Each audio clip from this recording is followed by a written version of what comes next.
guys! It's me again, Jackie! Wala na ako mapwestuhan. So, pakita ka lang where I am right now. Nandito ako sa stairs namin. And I am shooting this quick video because I want to show you this one! Yup! I got myself another doll. Sobrang nakutan kasi ako kay Daniel, if you remember, the first doll that I unboxed just a few weeks ago. And I got her a sister. Ito siya. Yeah, I believe that. Yan. So, yun yung magiging mukha ng doll. And so, I will unbox this doll for the first time. And I will show you what's inside. I hope you enjoyed this as much as you enjoyed Daniel. Yun lang! Bye-bye! Oh! By the way, may pangalan na siya. Ay, hindi. Saka ko na lang pala sasabihin.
Hi guys! So, ito na siya. As you have seen from the unboxing video, tada! My new doll. So, if my old doll, sobrang sungit. This one naman is sobrang amo. So, take a look at her. Ang ganda-ganda ng face niya, diba? Tapos, ang ganda ng damit niya. Ang ganda ng quality ng clothes ng Monst doll na ito. Actually, even the first one naman. Tapos, i-introduce ko na lang din siya sa inyo yung name niya. But a little trivia first. These two Monst dolls, I actually asked the girls here to name them. Kaya the first one, the sungit doll, she was named Danielle. Kasi sabi ng daughter ko, siya daw yun, masungit.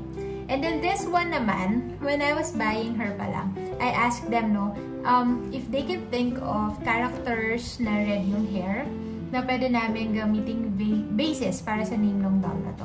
Kasi red yung hair niya. Although, hindi masyadong kita sa pic. In person, it's actually more of a burgundy. Parang maroon na red, diba? So, yun. So, when I asked them and Google search sila ng characters with red hair, ang unang-unang nakita ng niece ko ay yung character ni Julia Roberts, a pretty woman named Vivian. So, sabi niya, ito na lang tita, Vivian. Vivian or Vivian? Sorry, I forgot.